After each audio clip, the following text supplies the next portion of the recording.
James Mathers at NAB 2018 for the Digital Cinema Society and New Bay Media. I'm here with Dan May. We're at the Blackmagic booth, and he's going to tell us about some exciting new things. A new camera, a new pocket camera? Yeah, we're really excited to be able to show our Pocket Cinema Camera 4K. It's been years in the works, and we felt like it was time to go ahead and bring this out into the open. A lot of people have come every show saying, when are you going to make that Pocket 4K camera? And it's a bit hard to say, oh, did people want that camera? So we're pulling back the curtain and showing where we're on the development of our Pocket Cinema Camera 4K.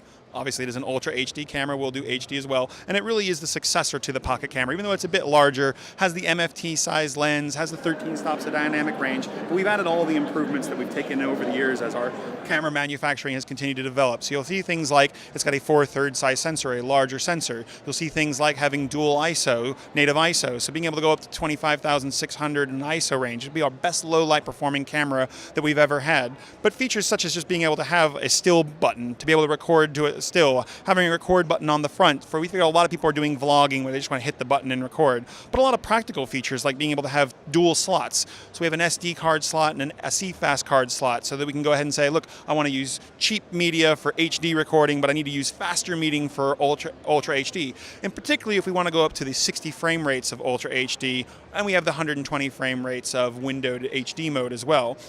We also wanted to make sure we did things like add a USB-C on there so that we can record to an external drive, because especially with people that want to do longer style recordings, they want to have those bigger size media to be able to do that kind of recording.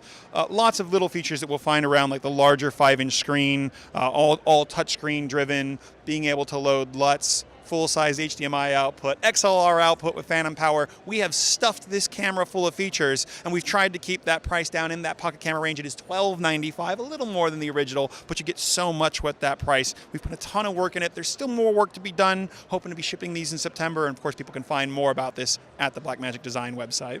Now, tell us a little bit about the sensor. The original pocket camera was something like around a Super 16. Super 16 size sensor, which was great to be able to do in that small form factor. And one of the challenges that we've dealt with a lot when people asked us about the 4K camera is, can you make that Pocket 4K? But of course, size and heat is always an issue. So this is larger than the regular Pocket camera, but we were, in doing it larger, able to go to that 4/3 size sensor. So in doing so, we've basically got a 0 crop factor on here, which we think people will be really excited about with this camera, using the same lenses, using the same batteries that they've already seen and been using with the original Pocket camera.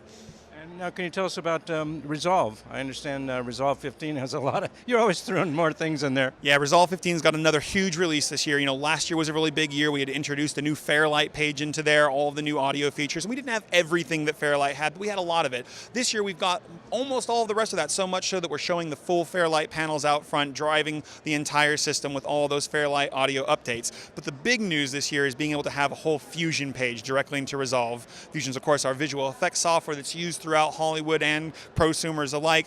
Being able to have a page in there to do all of your paint, all of your different visual effects and 3D titling right in Resolve. It's incredibly powerful. We're super excited about it. You just keep adding more things to Resolve, and has the price gone up? No, the price is exactly the same. It's still $295. We still have the free version, which is incredibly powerful. It's a free upgrade to everybody, and even best, those that already have a Fusion dongle from us now have it fully unlocked to use Resolve 15 as well.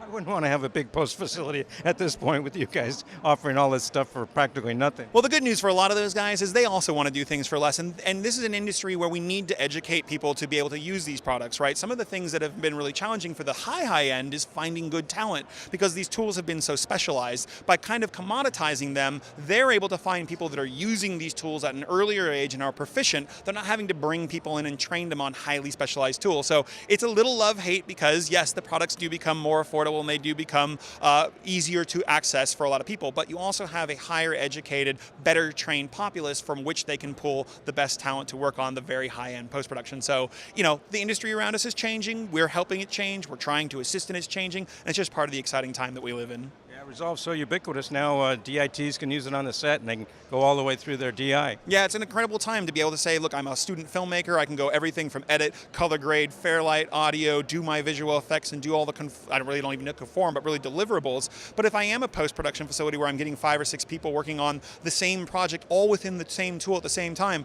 we don't have to do that. Well, I would take it from this software to that software. Oh, we got to make a change, send it back. Being able to have multiple people working within the same project on the same software application is incredibly powerful. Now, for big facilities, there's a lot of ramifications for that. But for a small 3, 4, 10-man shop, that's incredibly powerful.